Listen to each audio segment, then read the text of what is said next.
Welcome to our hair care series day 1. మేమైతే hair care series start చేయబోతున్నాం. నేను హెయిర్కి ఏ కేర్ తీసుకుంటానో అది నేను హారిక మీద ప్రయోగించి చూద్దాం అనుకుంటున్నాను. ఎందుకంటే నాకైతే మంచి బెస్ట్ రిజల్ట్స్ అయితే వచ్చాయి. సో తనకి ఎలా ఉంటుందో కూడా చూద్దాము. మీకు నచ్చితే మీరు కూడా ఆ టిప్స్ ఫాలో అవ్వచ్చు. ఎందుకంటే హాస్టల్కి వచ్చిన తర్వాత నా హెయిర్ చాలా లాస్ అయింది, ఫస్ట్ ఇయర్ నుంచి ఇప్పుడు ఫైనల్ ఇయర్ వరకు. సో రీసెంట్ టైమ్స్లో నేను హెయిర్ కేర్ స్టార్ట్ చేయడం వల్ల, హెయిర్ కేర్ అంటే మరీ అంత ఎక్స్పెక్ట్ చేయకండి, నాకున్న దాంట్లో నేను స్టార్ట్ చేశాను.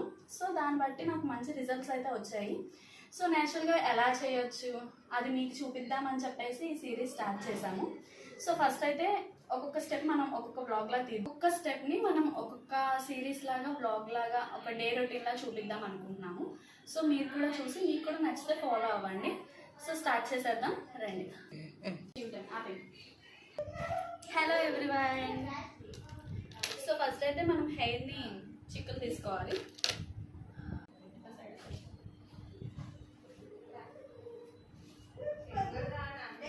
మనం ఎప్పుడు హెయిర్కి చిక్కులు ఇలా పైనుంచి తీస్తాం కదా, సో అలా ఎప్పుడూ తీయకూడదు.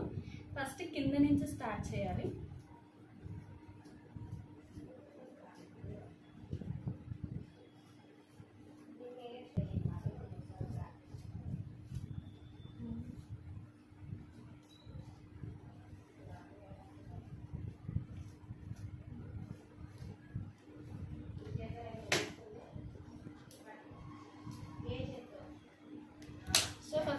హెయిర్ అంతా చిక్కులు తీసేసుకున్న తర్వాత దీన్ని హెయిర్ని పార్టీషన్ తీసుకుంటా మనం యాల్ప్స్ గుడ్నెస్ ఫ్లాక్సీడ్ జెల్ అప్లై చేయబోతున్నాం అనమాట. ఇది వచ్చేసరికి మేము ఆన్లైన్లో ఆర్డర్ చేసాము. యాక్చువల్గా మనం ఫ్లాక్సీడ్స్ తీసుకొని బాయిల్ చేసి స్ట్రెయిన్ చేసి దాన్ని యూస్ చేయొచ్చు. యూస్ చేయడం వల్ల చాలా మంచి రిజల్టే వచ్చింది.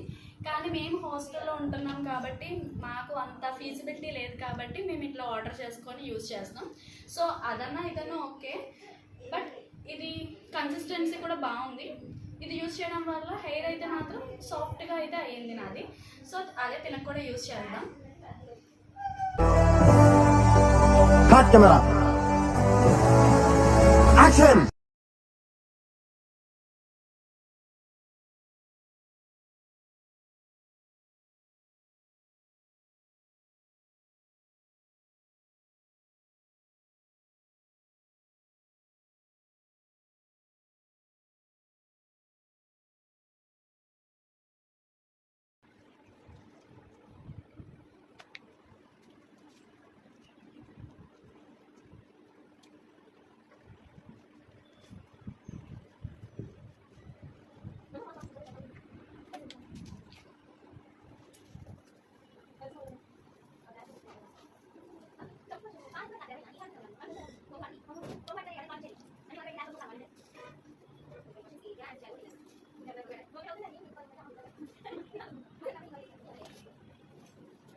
అప్లై చేసేసిన తర్వాత దీన్ని మనం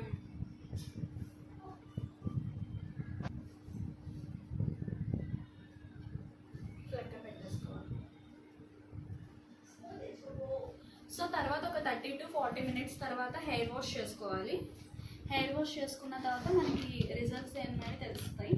సో ఇక్కడ మన హెయిర్ వాష్కి నార్మల్గా సో మైల్డ్ షాంపూస్ ఎక్కువ యూజ్ చేయడం best. This is my suggestion to you. అంతే వీడియో. Bye bye.